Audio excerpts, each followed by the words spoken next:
sky, and kings shall deceive.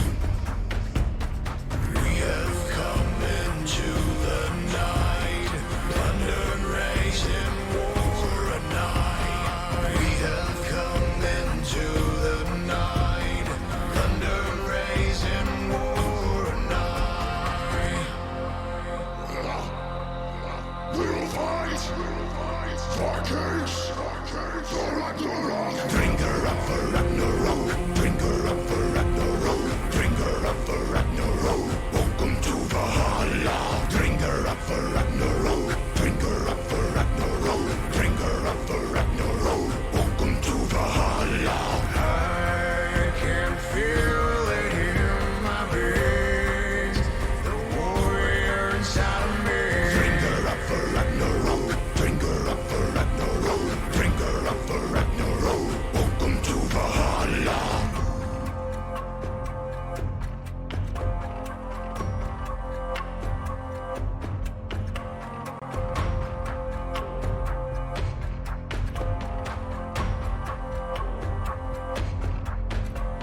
The sounds of arms, fierce morality, nightfall the rain, and the silence bleeds.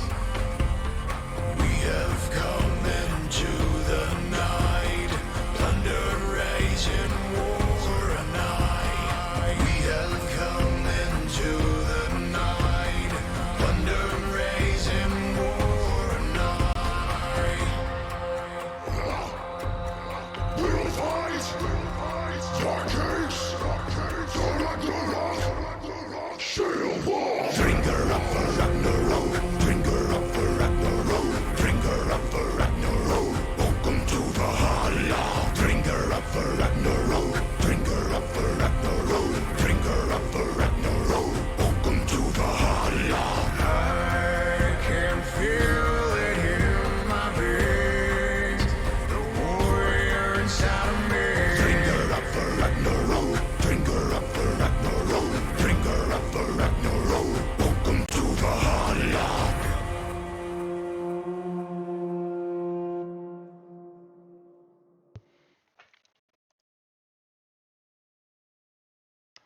What's up, everybody? Welcome to the Seer for Valhalla Esports, going into week number 7. I'm joined by the Golden Pharaoh. How you doing?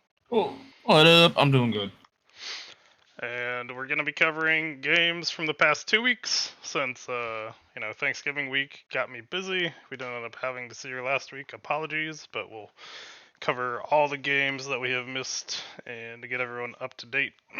After we cover the games, we'll look at the current standings as far as teams getting into playoffs and talk about how that exactly works. And then we'll look at the weeks coming up this week for week number 7, as we have 3 more weeks in the regular season as teams are fighting for those playoff spots. These were week 5 games. First series we'll be looking at is Titan Gaming Mox up against Velocity Gaming. Oh shit, Bentage got, Bentage got his Morgana. So, oh no, that's actually. Morgana. So wait, did Bentage get swapped to mid lane, or is he still support? I think he was mid still, but we will see when we see the score screen for sure. Okay. I mean, right away, what I see is both teams are heavy on the magic damage. So it's like Jarvan, Scion, Zac, and Braum just pretty much built a ton of magic resistance to avoid. I mean, granted, you have the scaling with Zeri and Senna for some AD, but the overwhelming amount of damage. What I'm interested about is why we picked Vigar after we see a Morgana and a Vladimir, because Vladimir is notorious for countering Vigar. You put up cage, Vladimir just W's out of the cage. Assuming it is vintage mid, they might just have assumed it was top. especially since they saw the Morgana pick as well. So they might have just been guessing based on the players on the team. But yeah, Titan Game Box end up with Vladimir, Jarvan, Morgana, Zeri, and Braum. Velocity with that Seraphine, Senna, Scion, Vigar, and Zac. Velocity had those big old beefy boys in the Scion and Zac. As you said, a ton of scaling in the Vigar and Senna. So I think if well, a lot of scaling on both sides. Vladimir, of course, becomes a 1v5 champ. Let's say if Velocity won this, it's because this game went 40 plus minutes. Potentially, you never know what would happen. And those Zac ganks, I know, have been scary in the past with casual plebs on that champion. But let's jump in the score screen for game number 1, see who took it down.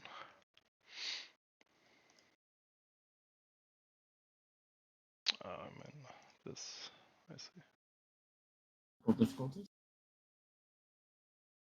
Turn off this. Alright, there we go.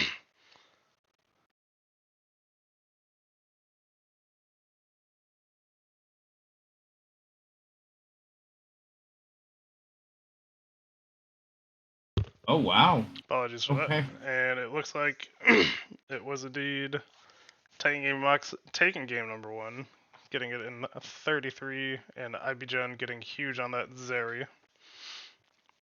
Along with KU Crip Lord having a Atomic. pretty good game. Is that a pickup or a sub for their team? He is a full-time player on the team now. So it seems like TGM dropped their mid laner, moved Bentage back to mid lane, and picked up a support. I believe that's true. And Which works. Bentage on his Morgana going unkillable for 017. Shout out to him. Which, to be completely honest, that works for them because I filled in for a game for them earlier. Like earlier this season, it's weird. So Bentage on his when he plays mid lane, like we see here, he went unkillable. But the game that I subbed in for, or the game series that I subbed in for them, where he played support, he was just constantly getting picked off or dying or having maybe not the greatest engages, which is nothing against him. So it to me, it's interesting that when he plays mid lane, it's like something flips, like a switch flips, where he plays so much safer but also aggressive at the same time. I mean, I've seen it. We've seen it last season where he just roams a ton, sometimes sacking his own lane to help out his team. But I mean, it worked out going 4-0-17. Yeah, we saw it, as you said, at the end of last season, how he became, as he has the Season 2 MVP. Played a lot of safe carries like the Xerath, this Morg. Would just pick a lot of safe control mages and make sure not to die, and it's been effective whenever he can make it work. But we'll jump Like into draft for this is game more number 2. Yeah, this is more of MVP last season's MVP vintage versus what was going on towards the start of this. So Right. less This scaling. one we had Titan Gaming blue side, Velocity red side. Titan Gaming had Jarvan, Vladimir, Seraphine, Kaisa, and Nautilus. Velocity had the Zeri once again, Lux, Zac once again, Thresh, and Set this game. So Velocity did away with the full scaling comp,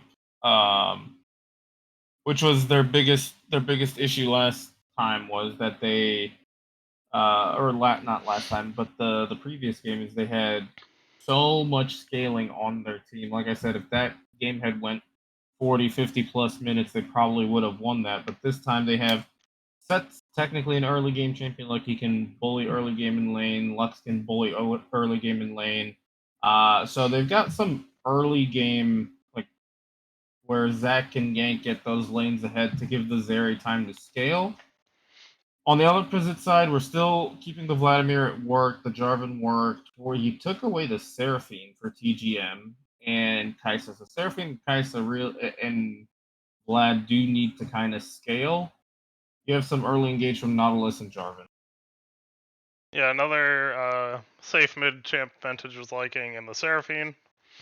So another pickup that's comfort for him. And I agree, the Vladimir worked last game. If it worked, may as well play it again if they leave it open. And then this time the Kaisa Nautilus for another hyper carry, but with a nice tanky support in front of him. I kind of agree if Velocity wants to win this one, they need to get ahead early. Need some good Zac ganks, but we can check out how this one went. And looks like Titan Gaming Mux took the series 2-0, winning game number 2. IBGen 16-6-14, once again being very large in the ADC role. Poor Vixper. Lima, man. Is this how you feel, Hailstrom?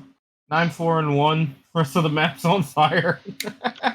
Sometimes, it happens. It's the life of a top laner if you're doing well. Yes, Melkor, it's both. This is week 5, but we're going over week 5 and 6 because we missed last week. Vixper was monstrous. He had more assists. Granted, it's only 4, but he had more assists and more kills. Well, then again, why does Nautilus even have 7 kills? I think for this one, Crypt Lord might have been their sub because I think Vixper's main right now is top. So that might have been the sub they had this week, but I'm not 100% sure. If anyone in the chat can let me know. Alright, Thank you, so Lord Clean Millicor, 2. for the Prime subscription. Actually, I think this is the normal sub. Either way, thank you, and we will love you for at least 30 days. We appreciate you. But yeah, well played to Titan Gaming Mux, and now we'll jump into the second series of Week 5, which was the Donger Squad versus Titan's Wrath. Alright. Spoilers. No one saw that.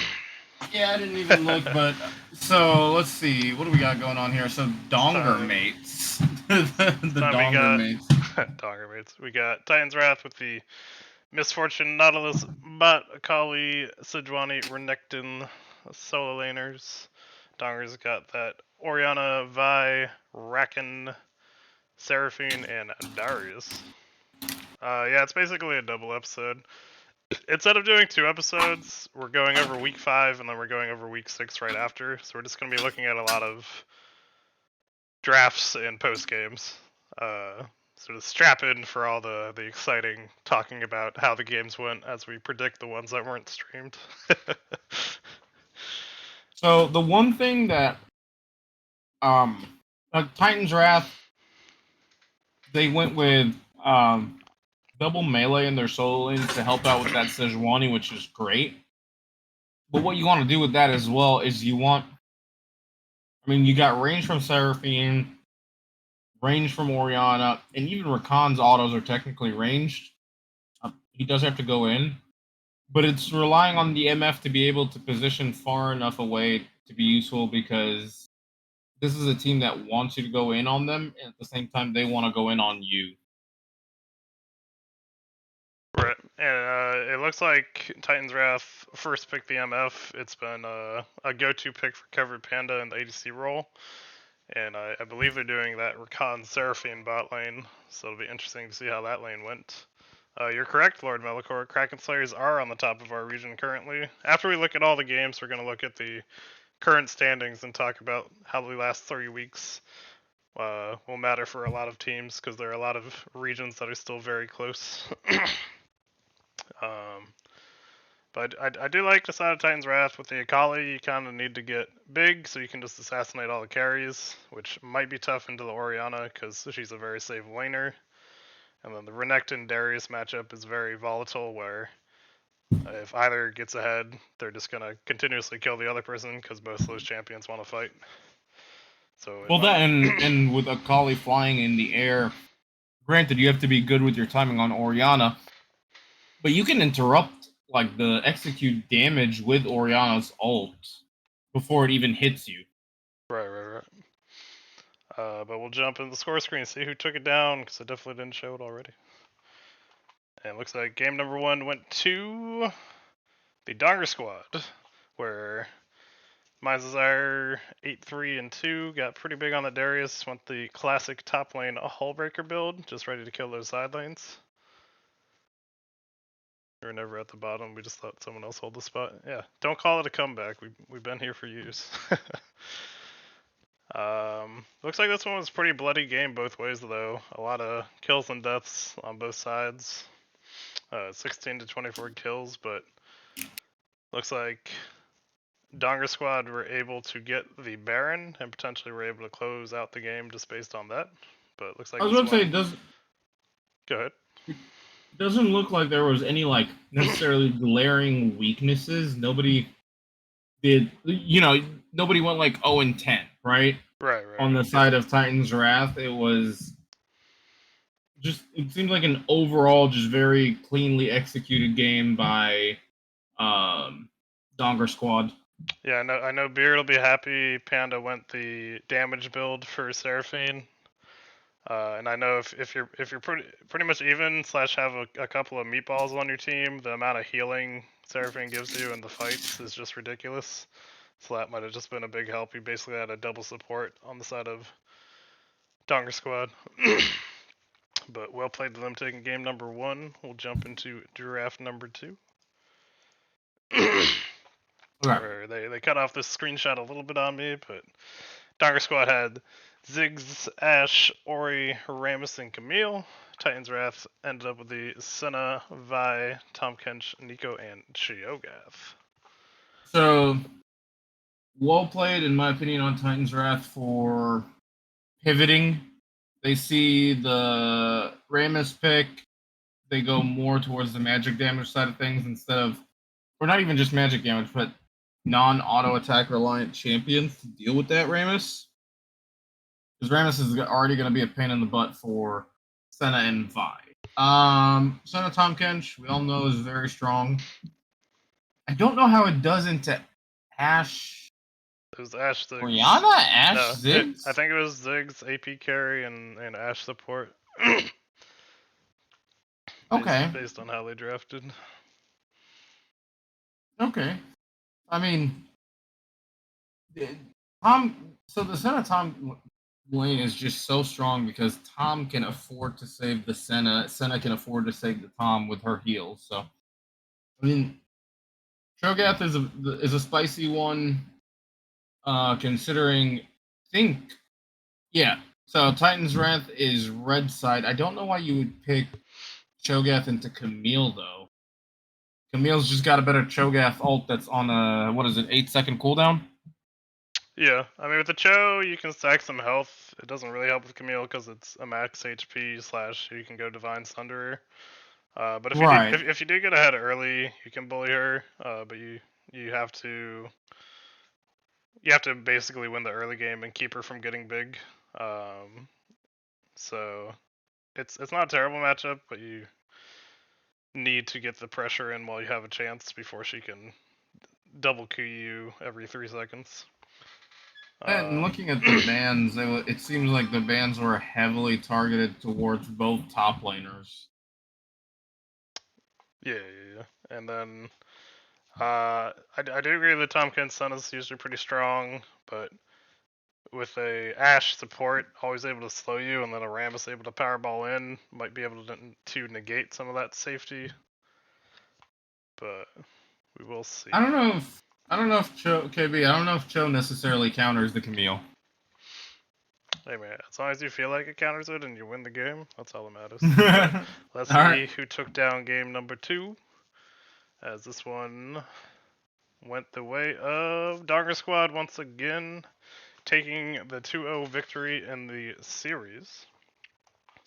Looks like Camille did get big with 14 kills. Ziggs having a good time with that long range poke, getting up to 9 kills. And 50k damage on that man. That champion does too much damage.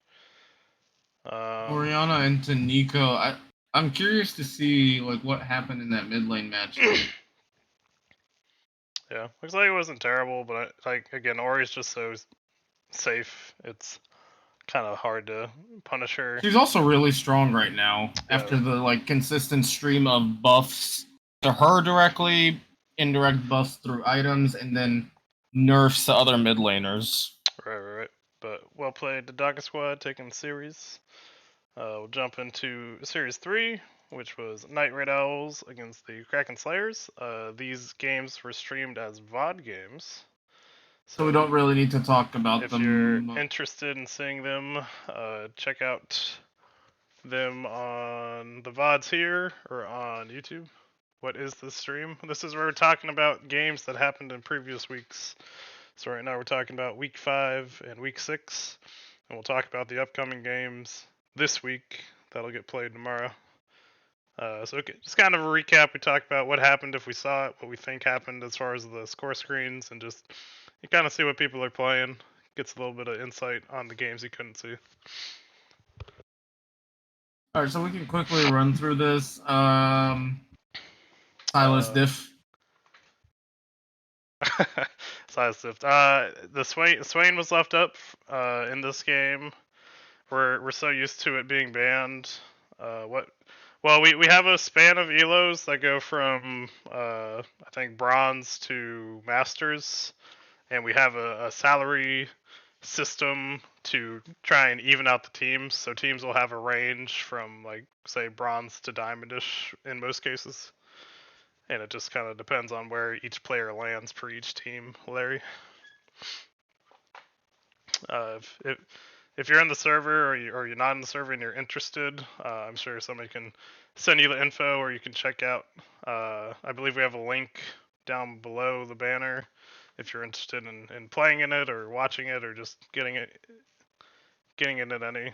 Yeah, it's salary. Nobody gets paid, but it's just how we give you a number essentially to say what value you have to a team, and then a team has a salary cap, so it evens out teams to hopefully keep everything competitive.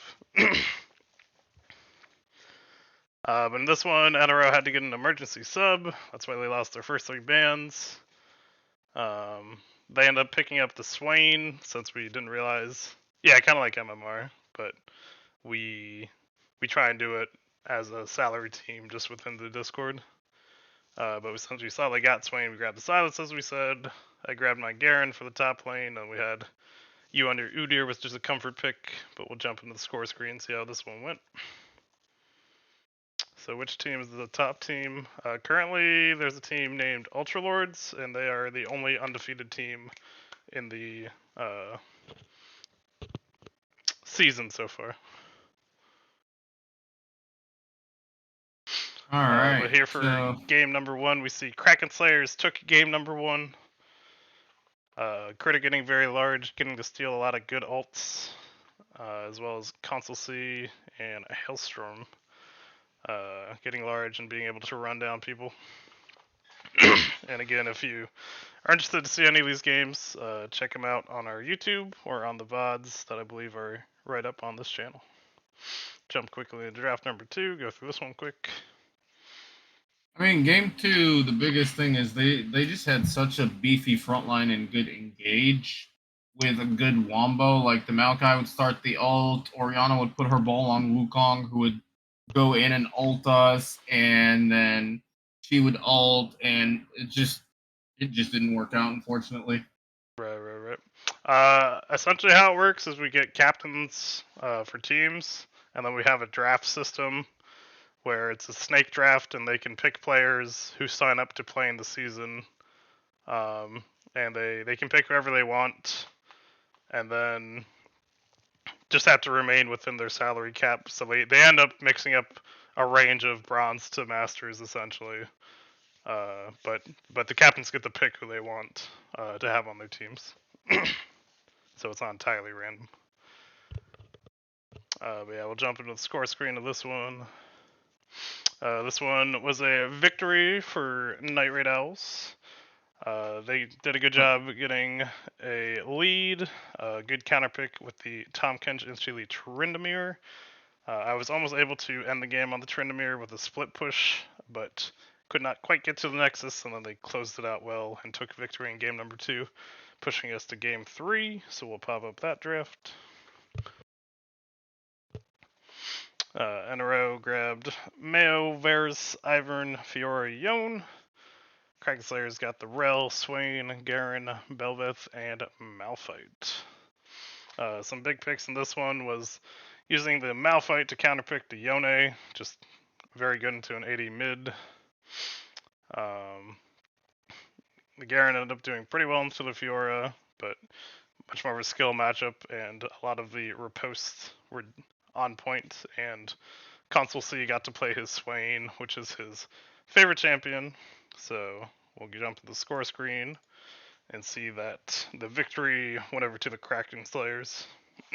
Yes, we're in NA, so unfortunately, if you're on another server, it would make it tough. We do have some players who had played from the UK though, so you can always play with some high ping if you wanted to. This one, I mean, after the second Rift Herald, Console and I were just taking fights 2v4 and coming out on top. Yeah, that would make it a little tough with that much ping. But yeah, Console did well. Pharaoh got very big on the Belveth and was able to deal out that damage, and we were able to take the series 2-1. We'll jump into series number 4 from week 5, which is Stoner Nation versus the Ultra Lords. Stoner Nation grabbed Jarvan, Shiraka, Ezreal, Jace, Ornn. Ultra Lords grabbed Jinx, Braum, Orianna, Lee Sin, and Darius. Yeah, Larry, even if you can't play, if you wanted to join and just be in the community or just check out our streams and YouTubes, we still love to have you along and would appreciate the support. As long as you're having a good time watching our stuff, we're doing a good job. I feel like this one, the biggest difference is if this game goes late, Jinx just brings more value as a late game hyper carry than Ezreal does. Right. That's realistically the biggest thing I can see. I mean, on paper, both comps look even. You've got early game aggressive junglers in both the Lee Sin and the Jarvan. Ornn, who I say it over and over, assassin disguised as a tank. The one issue I foresee here, you've got a Braum, you've got a Darius, and then they can build like decent armor.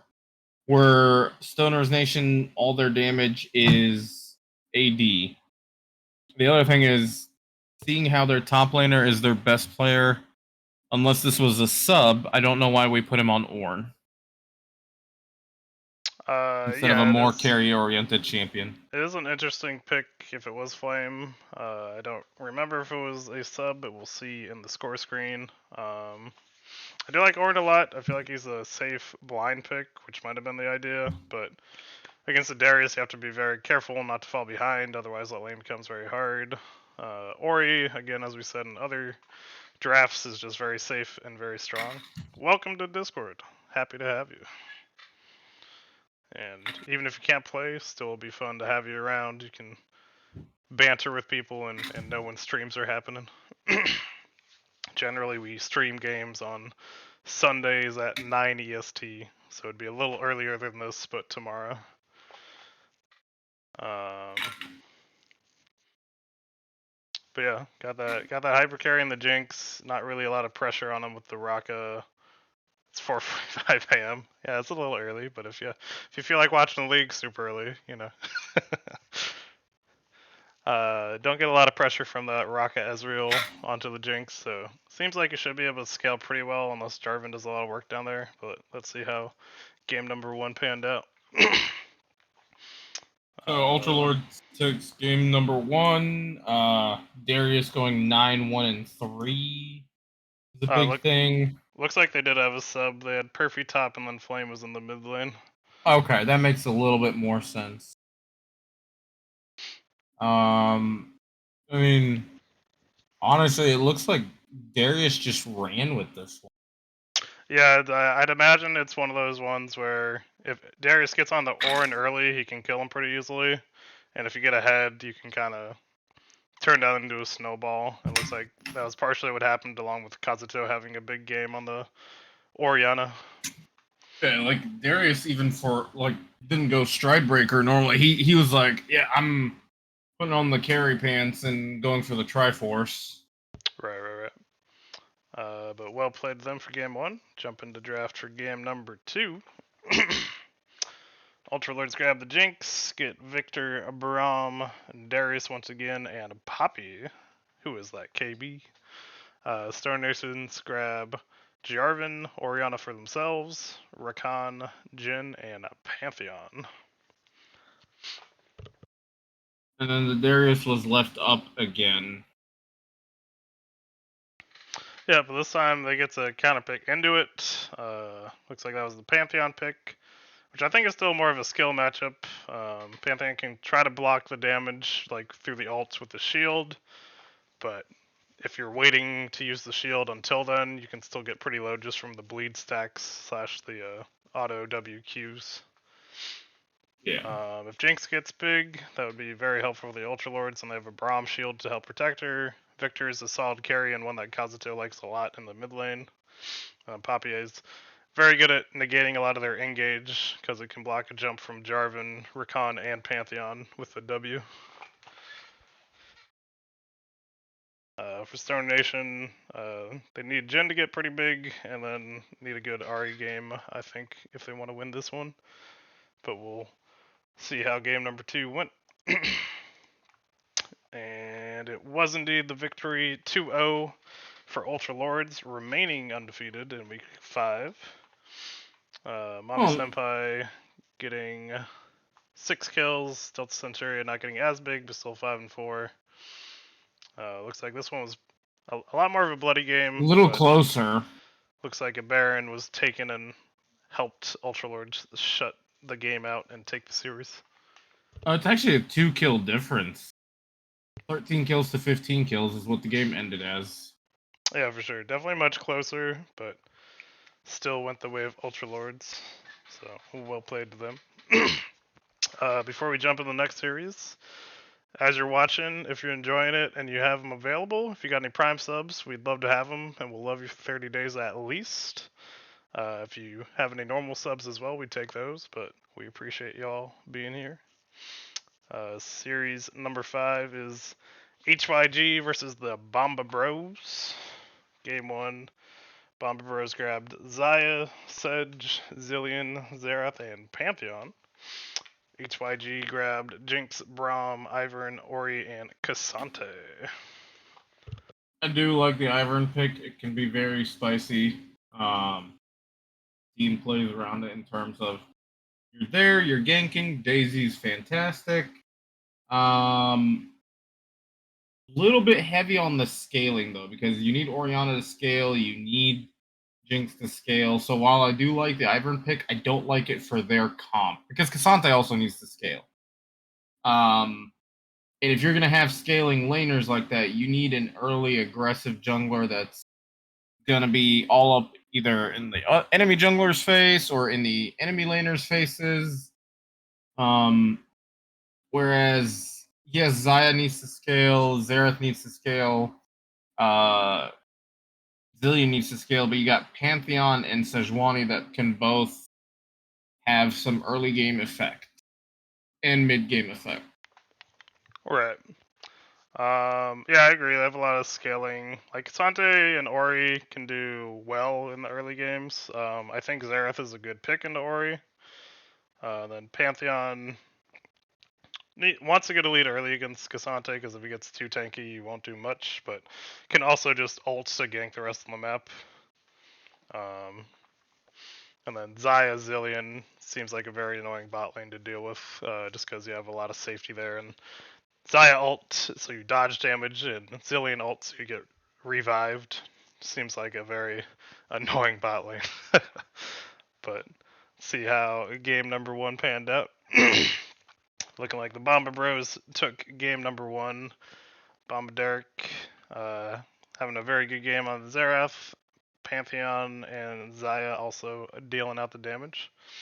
It's one of those interesting games where the Pantheon and the Cassante both end up with 8 kills, so must have been getting kills in team fights and just kind of farming it out on that top lane, maybe getting a couple kills but staying pretty even. But well played to them for game number 1. Here will pop up draft number 2. Draft number 2. So Olaf.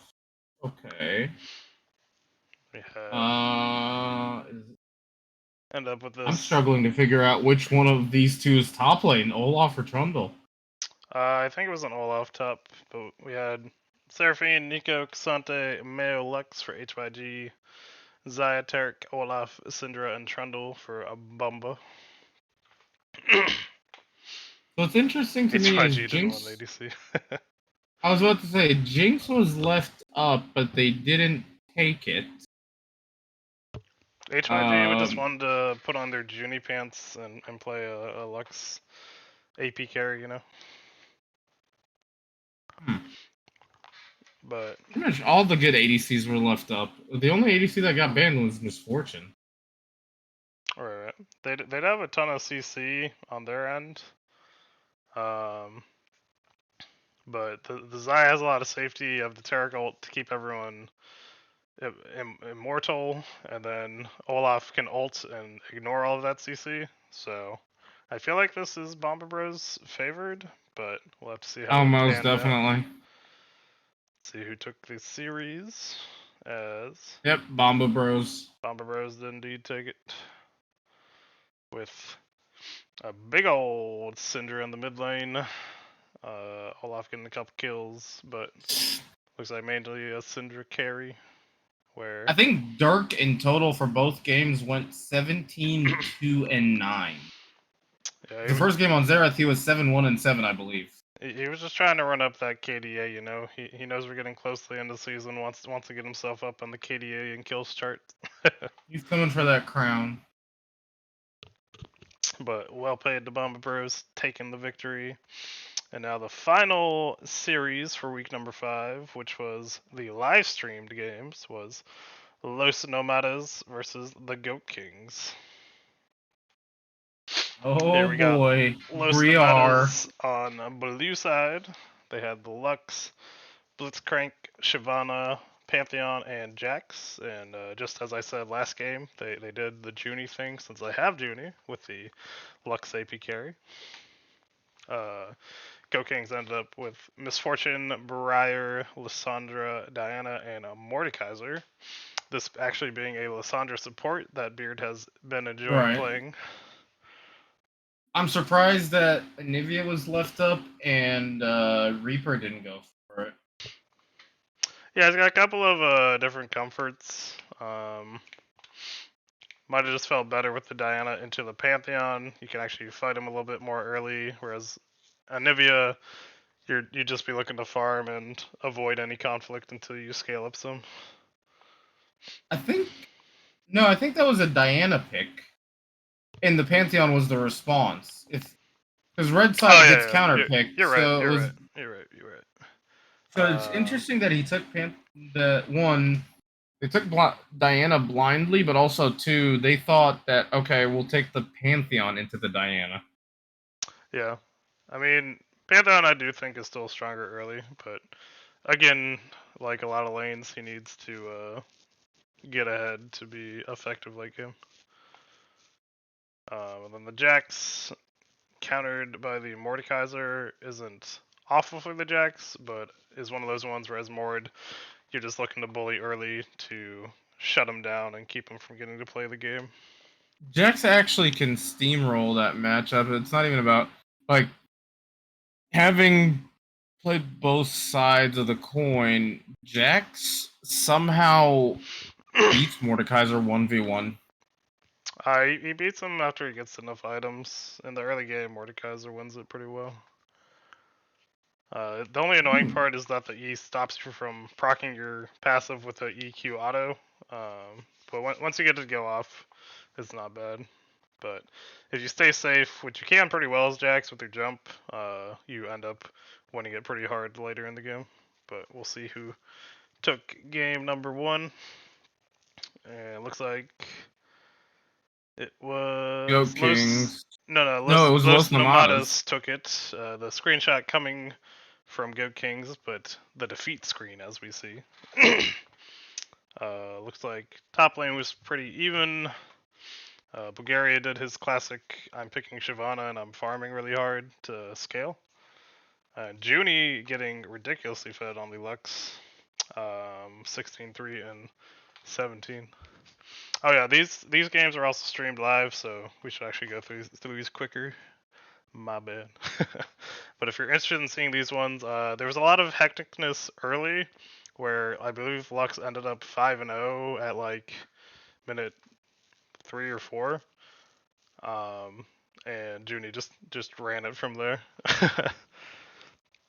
As we see, she had the Medjai's, I believe, was a 25 stack Medjai's pretty quickly. Is that a normal build for MF? Youmu's into Essence Um, Reaver into Last Whisper? it's a lethality build, I think. I thought lethality you would go collector next instead of the Essence Reaver. Yeah, it's a little different. Not entirely sure. But this one was pretty tough for them because Junie got a very large lead early in that game. We'll jump into draft number 2. Draft number 2 see. is the only difference is we swapped out Mordekaiser for Cassante. Most Nomada's going with a pretty much completely different draft. This time the Diana being picked into the Pantheon. Oh yeah, I remember this one now. Wait, who was what? Why is there an Amumu Thrush Pantheon? I believe it was a Cinder Who's the bot. mid lane? It was a Cinder bot, I think. Pantheon mid and Olaf top. Okay. As I said, Junie really likes those AP carries bot. This one was unfortunate where Salt ended up getting Cassante, and it was a pretty hard counter pick into himself against the Olaf. We'll jump in the score screen to see. And Omega getting huge, along with Junie once again, 16-1-6, and then 12-0-3 respectively. So yeah, just Junie getting huge once again, and then Omega collecting very well on kind of a mispick on the side of Goat Kings. But a 2-0 there for Los Nomadas. Well played to them. Yeah, Olaf got big. That is correct, Critter. He got very big. There was one point at the end of the game where it was basically Goat Kings trying to 5-man Olaf, and Olaf got, I think, 3 or 4 kills before he finally died. So it was a rough one for him. But with that, those are all the games from week number 5. And since we missed a Seer episode, now we'll jump into week number 6, with the first series being Titan Gaming Mox against the Donger Squad. Well, that one, oh my. Donger Squad's got that go in. So yeah, Donger Squad had Vi, Rakan, Zaya, Vigar, and Cassante. Titan Gaming Mox grabbed the Ziggs, Kaisa, Nautilus, Darius, and Poppy. So here's one switch up I would have made for Titans Giving Mox. I don't know if they won or lost this one, but instead of the Ziggs, we take the Seraphine here. I see. Never mind. I see it's banned. Never mind. It's banned round 1. Either what's a similar mage to Seraphine? I don't know if Vintage does play the Orianna or not, but something that can basically disengage the engage. So like Vi and Rakan want to go in. Same with Cassante. And basically, how Titan Gaming Mox should have drafted around it is we draft a comp that wants them to like go in on us, and then we counter that engage. Yeah. Also, since they were first picking it, I guess it was probably a potential flex, but I'm assuming they were planning on it mid. They could have also just grabbed one of Vintage's just very comfort champs that were up. They could have grabbed the Morgana. They could have grabbed the Xerath. And just said, hey, you're blinding this, but you've shown you can play very well on it. I haven't really seen him play Ziggs, but still the same idea, trying to be safe, but just very different from the other champs as far as how they are actually executed. Similar idea to what Titan Gaming Mox generally goes for, though. Kaisa have a hyper carry for IB Gen. Popular to be tanky, counter engage, and then Darius to try to snowball that top lane.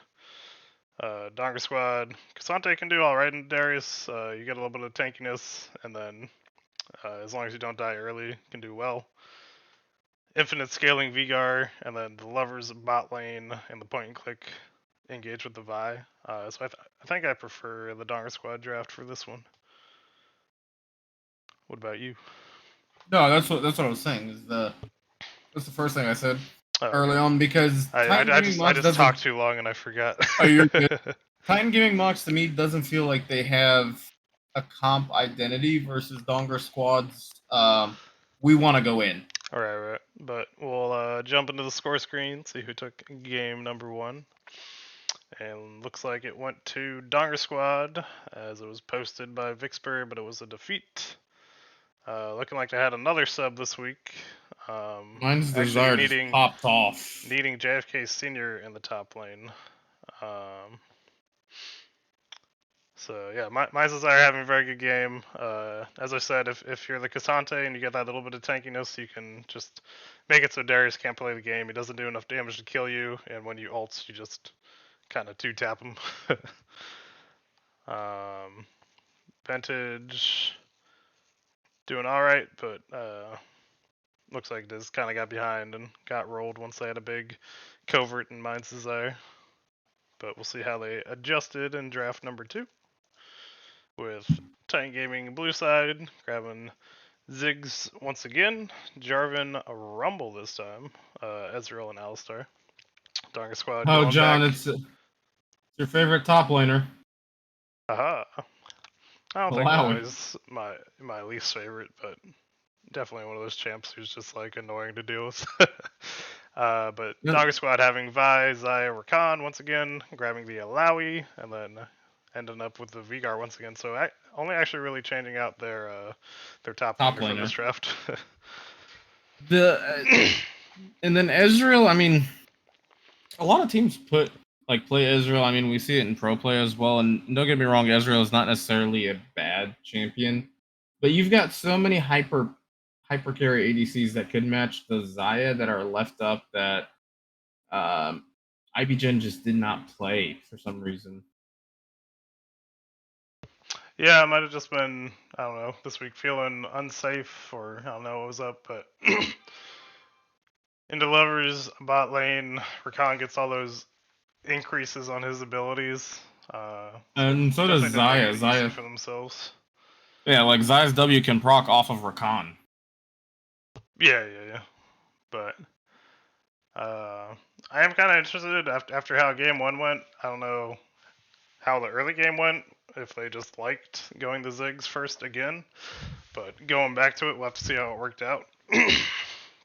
Like Carter said, Morgana was up both games.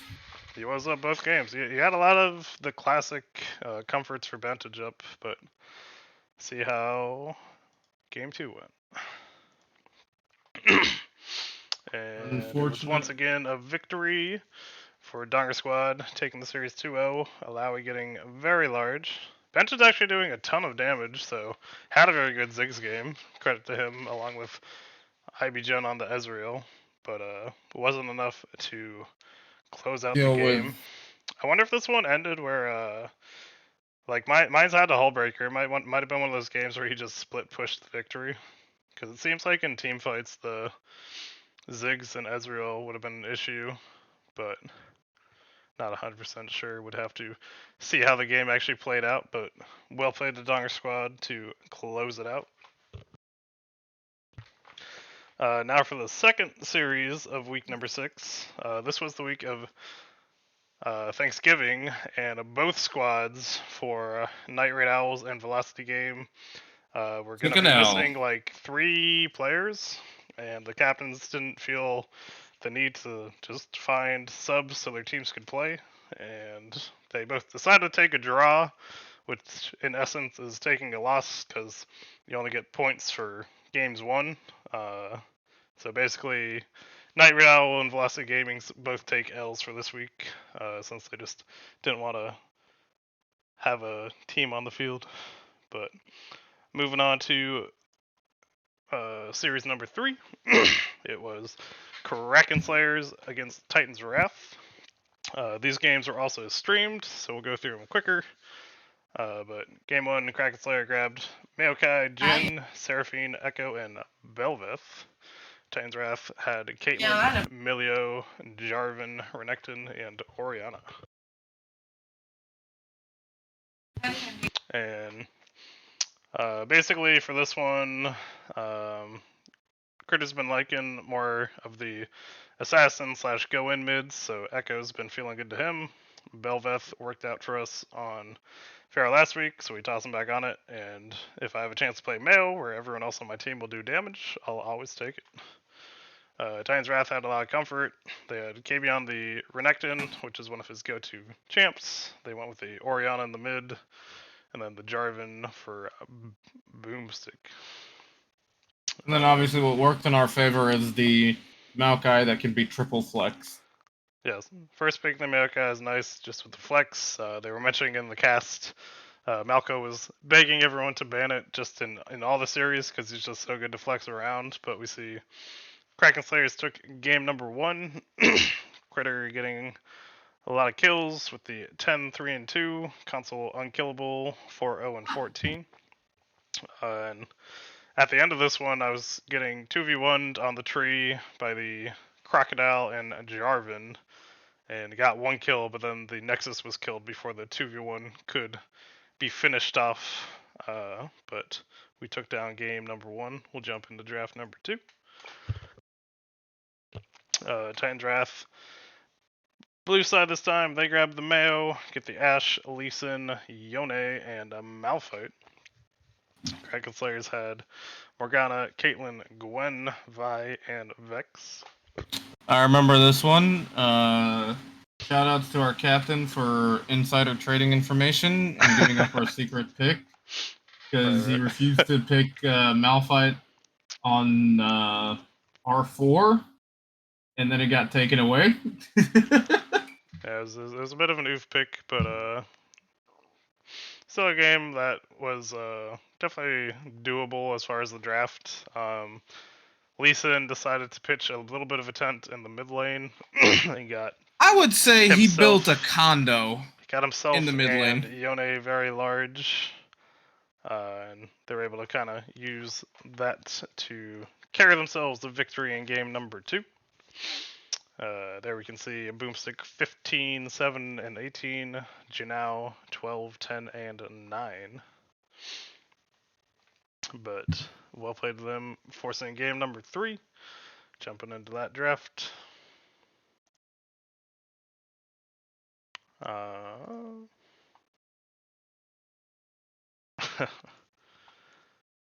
And then, I mean, right, for this one, Kraken Slayer, we're back on the blue side. Had the Udyr, Caitlyn, Morgana, Urgot, and Echo. And then Titan's Wrath back on the Ashe, Lee Sin once again, Seraphine, Scion, and Akali. Akali, aka one of Critter's least favorite champions. No, he loves it.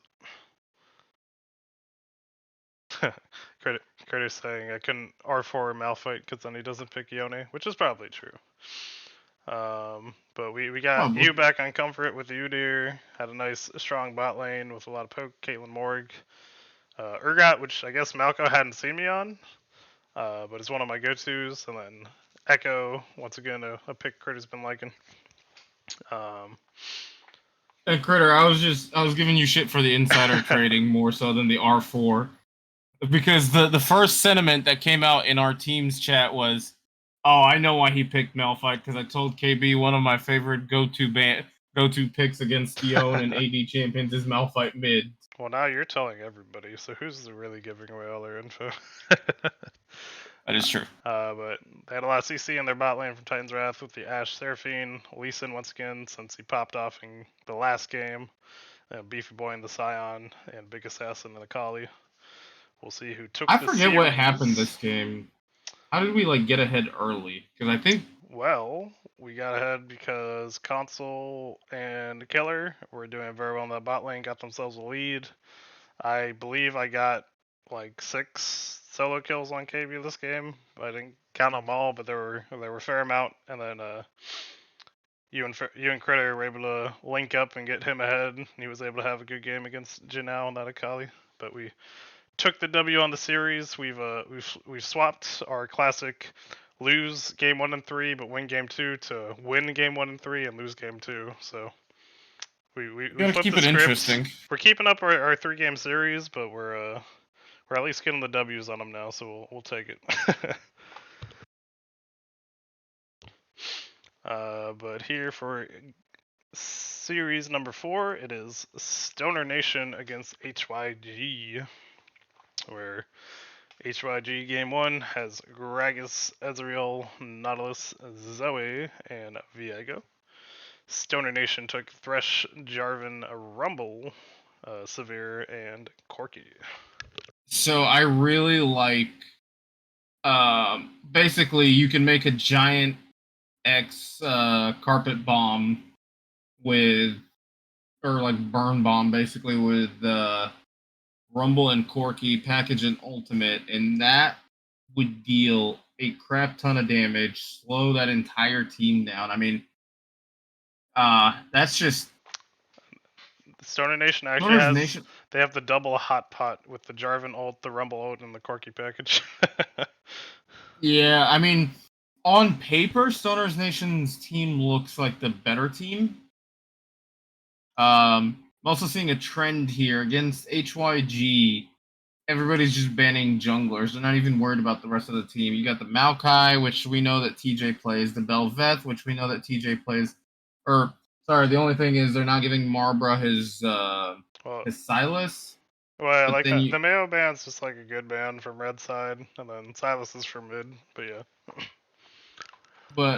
well, yes, you're absolutely right. It's a good band, but for the most part, for their team and having known TJ, he's the one that primarily plays the Maokai.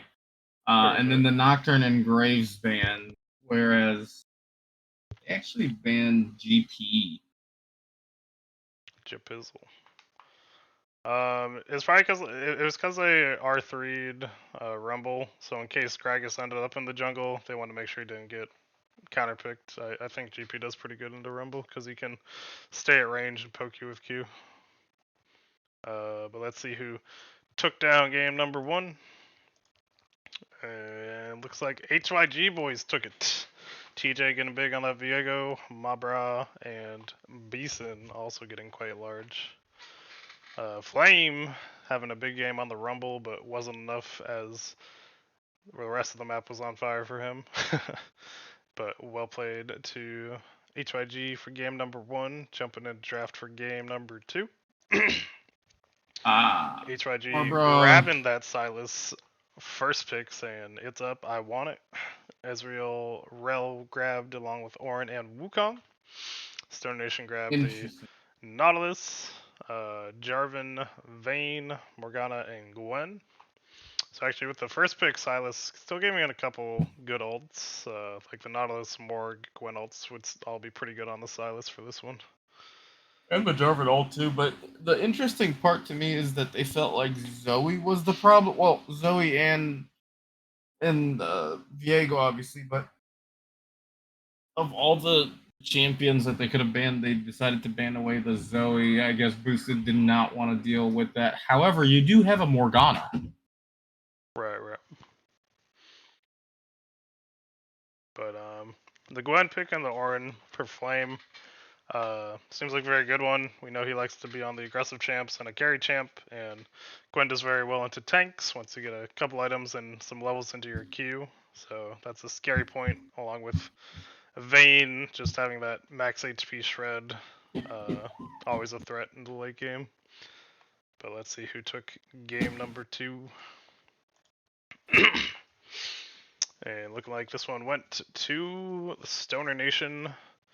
Duckbutter Toast having a very good game on that Vayne, 15, 2, and 5. And Flame getting very farmed up, so it was probably an issue also in that late game. So well played to them. Forcing game number 3 for the draft. Stoner Nation's grab Mayo, Lucian, Blitzcrank, Camille, and Lux. HYG went with the Senna, Tom Kench, Briar, Ari, and Jax. I mean, not much to say here. Senna TK. You got Briar, who can actually do well in the early game, and then you got scaling with the Jax and the Ari. Damage wise, I feel like HYG has more early game damage than Stoner's Nation does, but we'll have to see what the screenshot looked like at the end. I feel like Star Nation would actually have more early damage. Like Lex does plenty, Lucian does a ton, and Camille isn't that bad and pops up once you get your first item. But yeah, I think it'll all be about how the Son of Tom Kench went versus uh, what essentially is a skill matchup now between the Jax and the Camille, where either can win, but whichever one gets ahead will be scary most likely. But yeah, see who took the victory, which was Stoner Nations took the series 2-1. Boosted going 4-0-11. Duck Butter also having another good game, 10-2-8, and Flame getting pretty big, along with Keanu, 8 kills and 7 kills for each of them. So well played to them, taking the series. Had a Dragon Soul and 2 Barons to their name, so a long fought game number 3, but they took it down in the end. Jump into Week 6 Series 5, which is Ultra Lords versus Los Nomadas. Alright, so Ultra Lords grabbing the Maokai and the Garen. Yep, I had Maokai, Garen, Ziggs, Braum, and Oriana. Los Nomadas end up with Lux, Amumu, Blitzcrank, Trist, and Jax. I don't like the Blitzcrank pick, especially even if you see.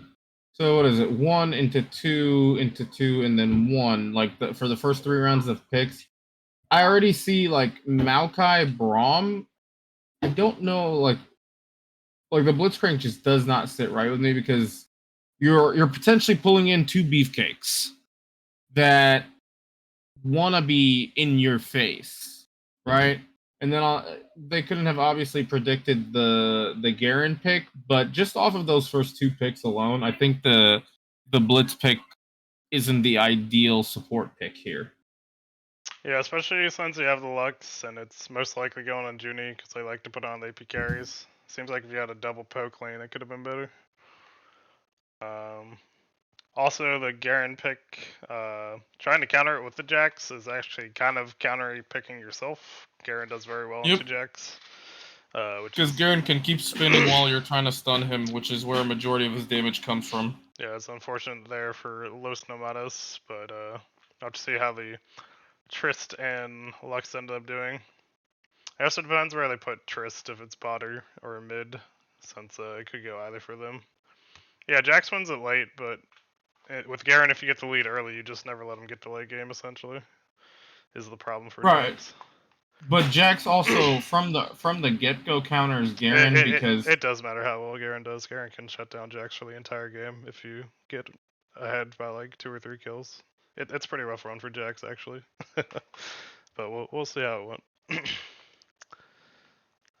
Here we see it was a defeat. So the winners were Ultra Lords, Delta Centuria, liking that Garen, going 12, 2, and 3. Well, I don't know how much you play Garen there, Critter, so maybe it was just you. Probably user error. Junie doing pretty well, trying to carry it. Did have it in the bot lane with the Lux. Amot. in before breaking news, Hailstrom gets traded. Hey, yeah, you got till midnight tomorrow. But a big Garen, a big Kazuto help him lead Ultra Lords to victory in game number 1. Los Amadas were doing really well. They had 3 dragons, and if they had gotten that soul, maybe they could have taken it, but I guess they just couldn't quite get there, where 1 dragon and 1 baron taken on the side of Ultra Lords and netting them the victory. Jump into draft number 2. I'm actually really good at Garen. Allegedly. Like I was saying though, Garen has always been favored as a pick into Jax because Jax wants to go against champions that are going to try and auto attack, and while Garen does the auto Q, most of his damage comes from his E, which the damage on that still goes through the counter strike. Ultra Lords grabbing Ziggs, Braum, Jarvan, Jinx, and Renekton. Los Nomada's got Thresh, Varus, Karma, Mordekaiser, and Olaf. I This do like time, Los Nomadas more. this time, both the top laners from last game getting banned away with Jax and Garen saying we don't want to see those again. I Yeah, I do. agree. A lot more champions who can do better in team fights, I guess I would say. So it's more so as well.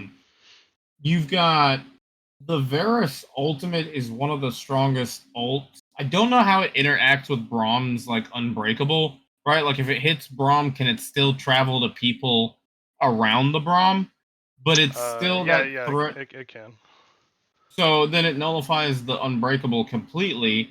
Because the whole point of it is to absorb basically like skill shots and autos and stuff like that. Yeah, he can Um, basically use that to block the Q, but not the ult. yeah.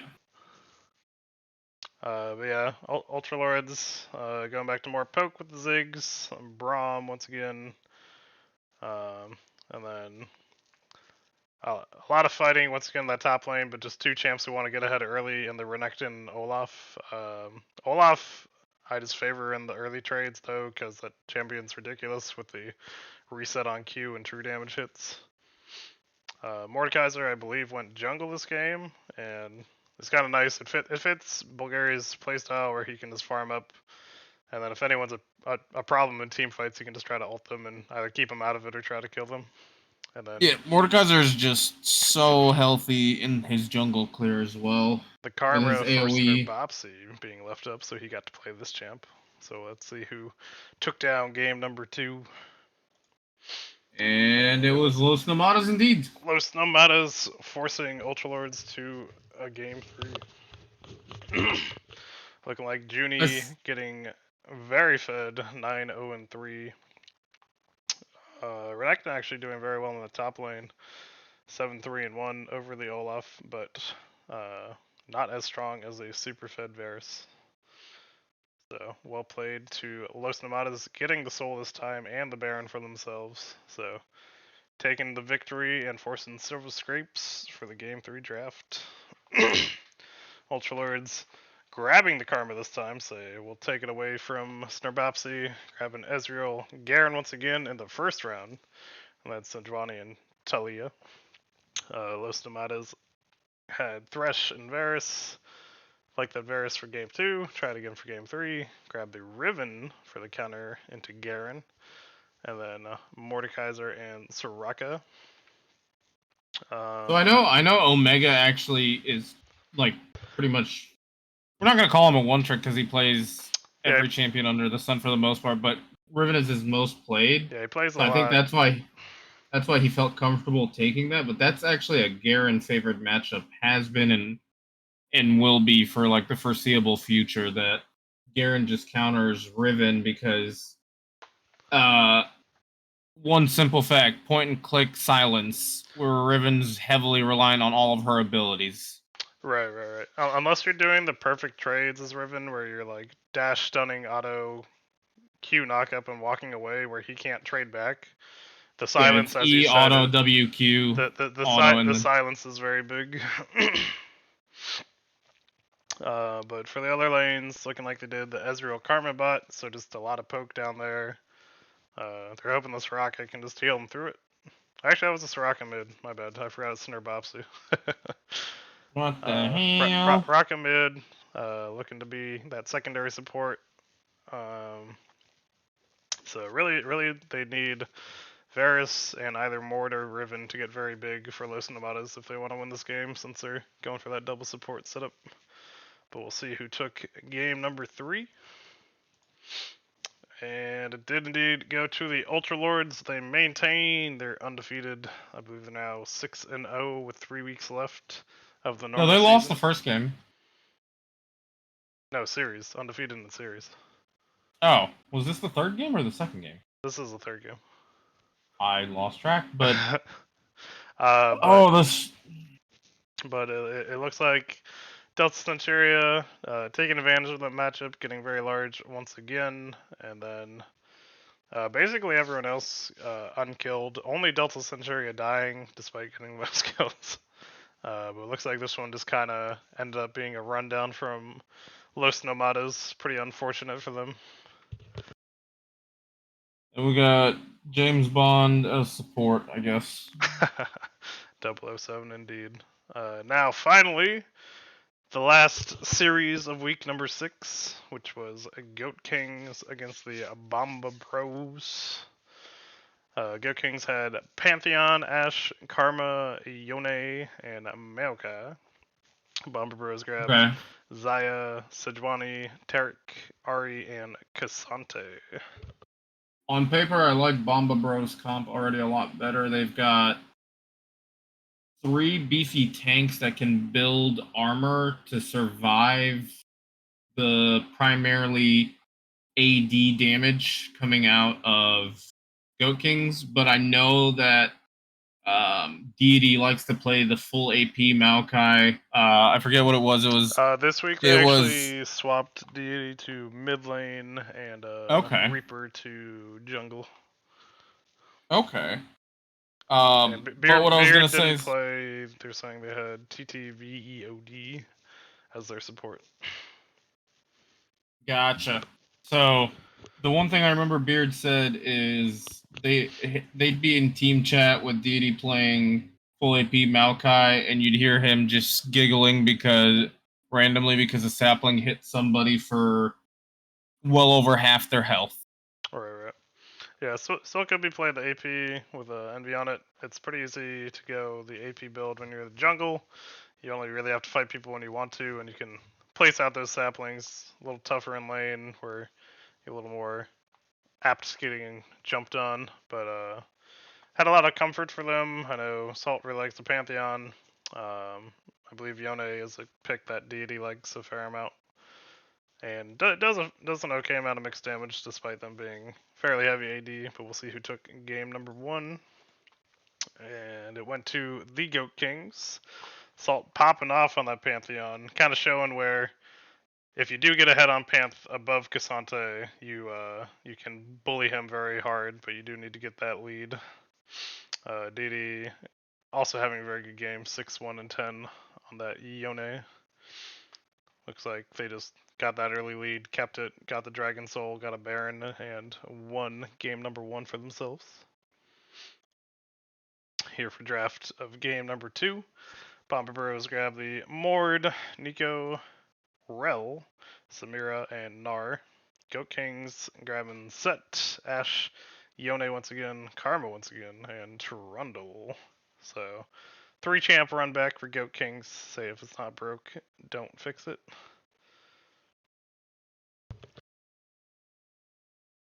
And again, another comfort pick for the Salt on the set.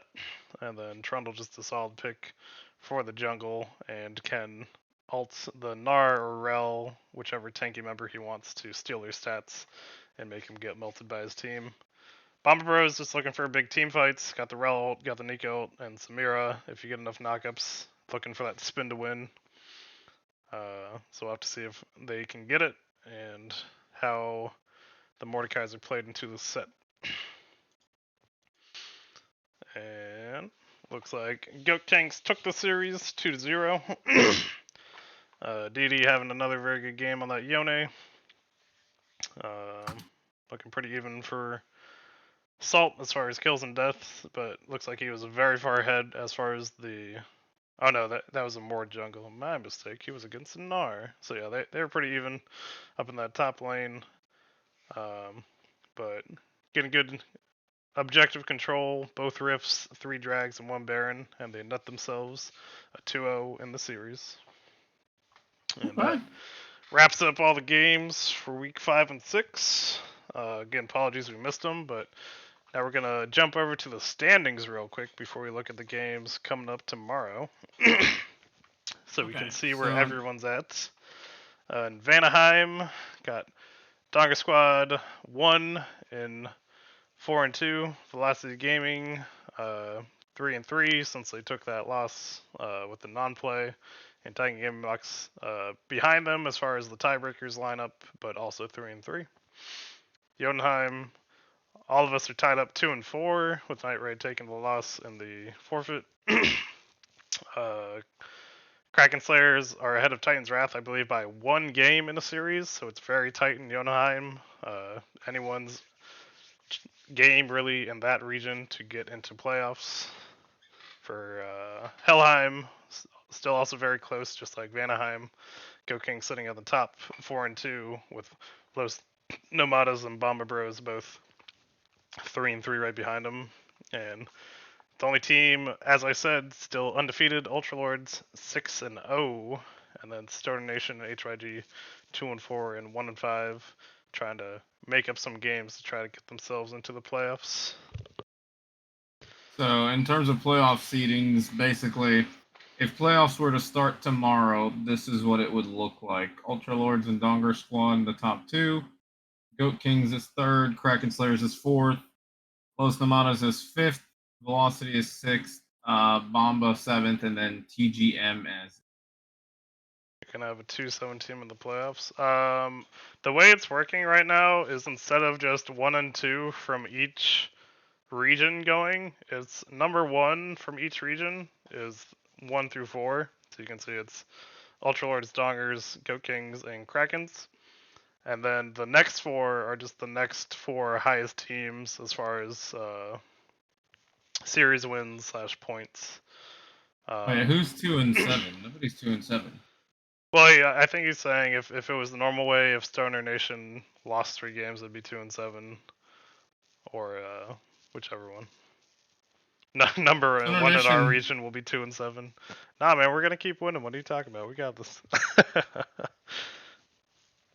But yeah, that's the way it works. So if you're gonna make it, you have to be either number 1 in your region or one of the next 4 highest teams, and that's who all gets in. And we have tiebreakers that we will look at as far as if series are tied.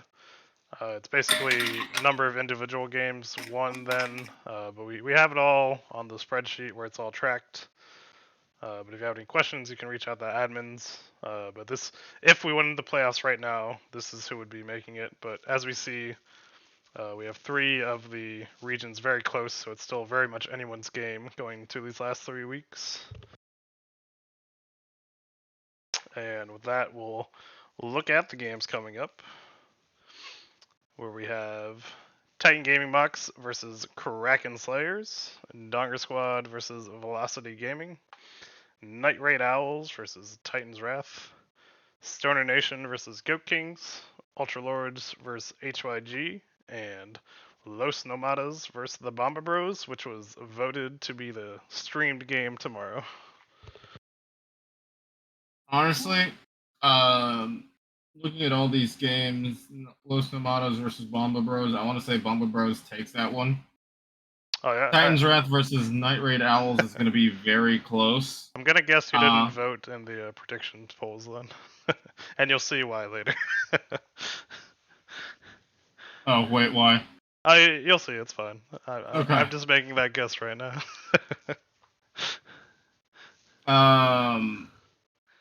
Yeah, I don't pay attention to that poll. I'm busy with work all the time. It takes like 2 but seconds. What do you mean? Donger Squad takes, I think, definitely takes that one because of the situation going on right now with Velocity Gaming. Oh yes. Speaking of the Velocity Gaming situation, Wheel Poco apparently had a schedule change with work, so now will no longer be able to play in the league. So he has to step down as captain, which then Quincy is stepping down, also from the team.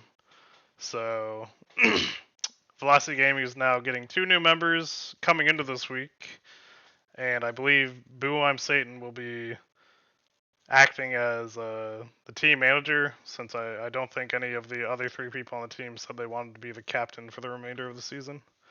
So just FYI, that's what's happening with Velocity right now. NRO versus Titan's Wrath is going to be a very, very close one. I mean, it has been their what is it? Divisional matchups, and yep, this is the division. Been back and forth. And it guarantees one team from our division has to at least get 3 wins. So Crit is already wrong. TGM versus Kraken, so that's us versus TGM. That's going to be exciting. I know Critter's already memeing. Anytime he's playing against Bentage, he's memeing Bentage. Memeing. With the... Yeah, he's putting out the Obi-Wan and Darth Vader memes. I got you. And then Stoners versus Goat Kings. That one's going to be solid as well. I think Goat Kings take it. In terms of Ultra Lords versus HYG, I want to see HYG upset. I want to see HYG upset and end the undefeated streak, but I have to give it to Ultra Lords. It would be the Cinderella story for HYG to be the ones to end their undefeated streak, where they're in the same region and they're currently the low seeded team. So Right. I'll vote for them. I say go HYG. They got this. And if HYG wins, then they force a tiebreaker, I want to say, between them and Stoner Nations if Stoner Nation loses to Goat Kings. Yeah, they would, but either one of them would have to be in that next top 4 teams to get into playoffs, anyways. So it may not matter. But yeah, I'd agree. I think us versus TGM will be a good series, very close. If we can keep IBGen from getting big, as he has in a lot of games, I think we have a chance of taking it. But we got to mitigate that, man. I agree. I think Donger Squad could take it, especially with the new team getting built around for Velocity Gaming with people having stepped down. For NRO versus Titans Wrath, I think Titans Wrath will take it, but I think it'll be a pretty good series as well. Star Nation versus Goat Kings. I think Goat Kings keep doing their... Expects the overdog.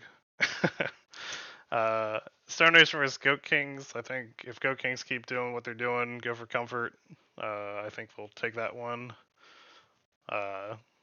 I agree with you. It'd be cool if HYG took it, but I'd have to say Ultra Lords will probably take it. And then Los Nomadas versus Bomber Bros, I think will be a fun series. But Los Nomadas has been looking very strong. I think they're favored in that matchup. But we did get our predictions in for this week. We got the community ones, so let's see what the community thinks for the people who voted. Here for Tiny Game Bucks versus Kraken Slayers, they have belief in us about 75% to 25% roughly. So people think we can keep up our win streak. We figured out our drafts, and hopefully we can keep up those wins. Get our region a couple more wins. Donger Squad versus Velocity. I think these were all voted in before all the happenings with Velocity, anyways. So people were believing in them pretty heavily, and I think that could only go up now with the team being in flux. For Night Raid versus Titan's Wrath. Titan's Wrath has it at about 70%. People are believing in the K-Beach.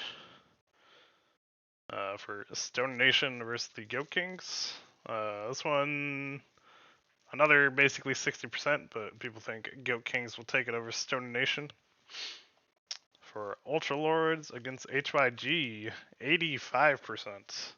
Strongly in the favor of Ultra Lords, which, if you look at the score line, probably makes sense. That was before KB changed his lineup again. Listen, people just believe in KB, okay? It doesn't matter what else is happening.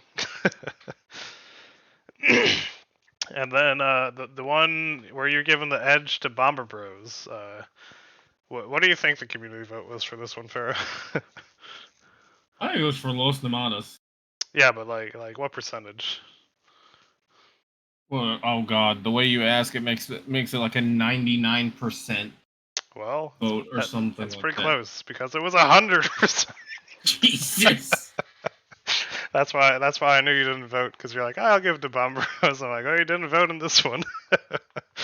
But I just honestly I do feel like this series will be a good one. I think it would go to 3 games, but yeah, people just not wanting to vote for Bomber Bros in this one. I'm sorry, homies. You got to prove them all wrong. Prove them all wrong. You got this. We need TJ to get his shit together and put his carry pants on. But yeah, with that, we've made it through all the weeks. We got through all the drafts, and we looked at what's coming up tomorrow.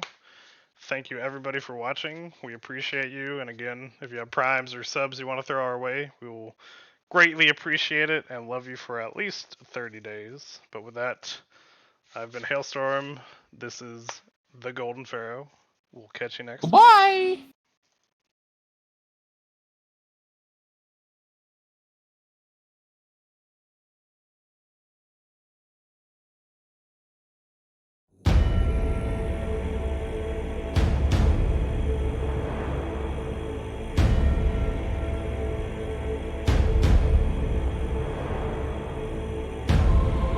I never thought hiding is essential.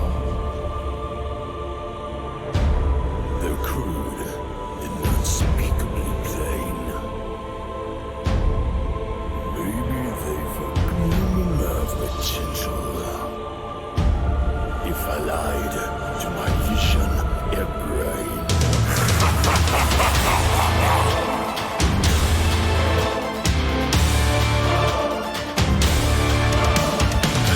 That your powers of retention are as what as a warthog's backside. As sick as you are, pay attention. My words are a matter of pride. It's clear from your vacant expression. The lights are not all upstairs.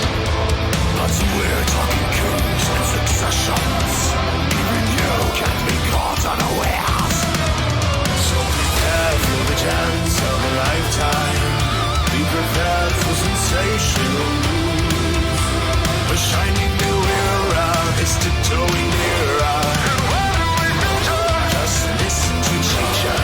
I know it sounds sordid, but you'll be rewarded when at last I am given my dues. And justice deliciously squared. Be prepared. For what? For the death of the king. Why? Is he sick? No fool will kill him. Simba too. Great idea. Who needs a king?